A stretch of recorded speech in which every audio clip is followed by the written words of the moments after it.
मेरे भाइयों, आज नफरतों के बीज बो दिए गए हैं, घृणा और नफरत के बीज आज बो दिए गए हैं। आज भाई को भाई से जुदा किया जा रहा है। हिंदू और मुसलमानों के दरमियान जो प्रेम था, जो प्यार था, मेरे भाइयों आज उसको बांटने की कोशिश की जा रही है। हाँ, सच्चे हिंदू और सच्चे मुसलमानों से मैं गुजारिश करूंगा कि वो इनके बहकावे में ना आए। मेरे भाइयों, रामचंद्र जी ने कभी हिंदू मुसलमानों को लड़ाने की कोशिश नहीं की। रामायण का मंत्र है, प्रत्यत्यम चारों धर्म गोपीथाय पुरहु यसे मरुद्रना गई चतुर्भ्रात्र में देव कृष्यामी कलचयम। आए चारों धर्मों के मानने वालों, तुम आपस में भाई भाई बनकर रहो। चतुर्भ्रात्र में देव कृष्यामी कलचयम। आए सारे धर्मों के मानने वालों, तुम भ्रात्र में देव भाई भाई बनकर रहो। तुम सब आपस में भाई भाई हो। इसी को कुरान कहता है, या अय्युहन्नास इन्ना खलकनाकुम मिन ज़करि व उन्सा वजअलनाकुम शुऊबन व क़बाइल लिताअरफू।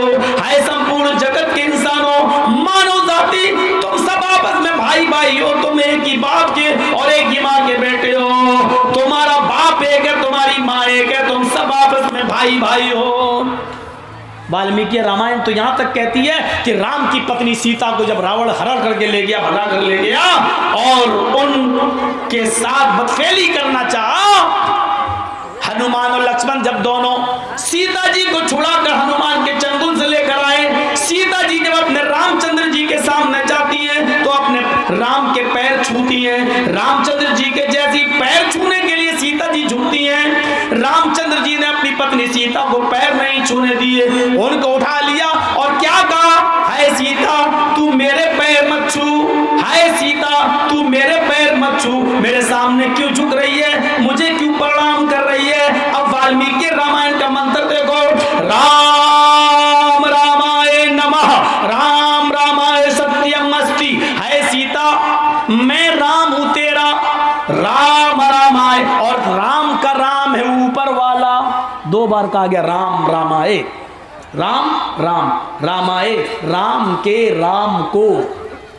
आए जब आ जाए किसी के साथ राम रामाए, रामाए, तो क्या तर्जुमा होगा, राम का, राम के राम को, राम के लिए, राम आए का मतलब के लिए, को लिए, का लिए, ये लगाया जाता है। तो राम रामाए नमः, सीता में राम हूं तेरा और तेरे राम का राम है ऊपर वाला, राम रामाए नमः।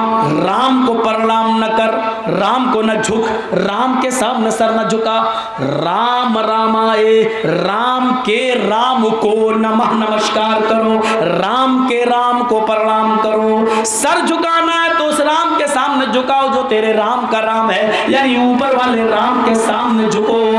राम रामाय सत्यम अस्ति, इसलिए कि राम का राम ही सच्चा है।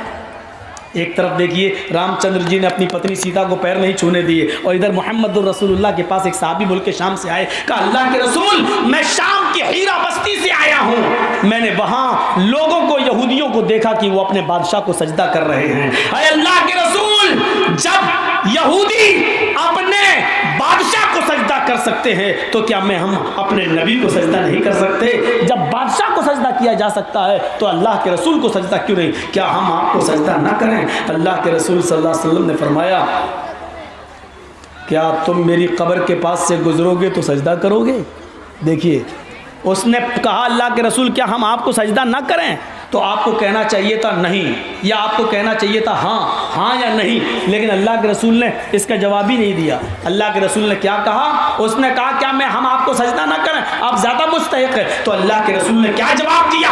क्या आप मेरी कब्र के पास से गुजरोगे तो सजदा करोगे? यानी अगर मेरा इंतकाल हो जाए और मैं कब्र में दफन कर दिया जाऊँ और कल तुम मेरी कब्र के पास से गुजरो तो क्या सजदा करोगे? कहा नहीं। तो आपने फरमाया ऐसा करना भी नहीं। सवाल ये है कि आपने इंतकाल के बाद के बारे में क्यों कहा? आपसे सवाल हो रहा है जिंदगी के लिए, क्या मैं आपको सजदा न करूं? तो अल्लाह के रसूल ने कहा क्या मेरी कब्र के पास से गुजरोगे तो सजदा करोगे? ऐसा इसलिए कि अभी मैं जिंदा हूं, अपनी जिंदगी में तो सजदा करने नहीं दूंगा, अभी मैं रोक लूंगा। अगर तुम मुझे सजदा करोगे तो मैं रोक दूंगा, मैं मना कर दूंगा तुम्हें, लेकिन अगर मेरे इंतकाल के बाद मेरी कब्र पे सजदा किया तो मैं कैसे रोकने जाऊंगा?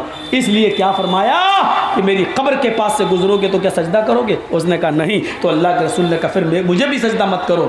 और सजदा करना अगर अल्लाह के अलावा किसी को जायज़ होता तो मैं औरत को हुक्म देता कि वो अपने शौहर को सजदा करे। कितना बड़ा मकाम है शौहर का, कितना बड़ा। अल्लाह के बाद अगर सजदा किसी को जायज़ होता तो शौहर के लिए बीवी को हुक्म होता कि वो शौहर को सजदा करे। इतना बड़ा मकाम। लेकिन आज क्या हो रहा है, औरतें अपनी मर्जी से बाजार जा रही हैं और डरते सब हैं। यहाँ जितने बैठे हैं ना, कोई ऐसा नहीं होगा जो अपनी बीवी से ना डरता हो। एक बार मैंने तकरीर में बयान किया, मैं अपनी बीवी के साथ गया हुआ था कानपुर जलसे में, ले गया और मैंने तकरीर में एक मसला बयान कर दिया। मैंने कहा कि जिस औरत का शौहर अपनी बीवी को उसकी मर्जी के मुताबिक, उसके खर्चे के मुताबिक, उसके और उसके बच्चों के खर्चे के मुताबिक पूरा पूरा पैसा न देता हो तो बीवी को इजाज़त है कि वो अपने शौहर को बताए बगैर उसकी तिजोरी में से, उसके जेब में से, उसकी अलमारी में से उसको बताए बगैर उतना पैसा ले सकती है जितने में उसका, उसकी बीवी, उसका बच्चों का खर्चा चल जाए। शरीयत का मसला है, ले सकती है।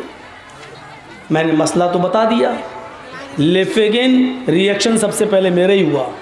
सुबह होकर शेरवानी की जेब में से 10,000 रुपये मेरे ही गायब हो गए।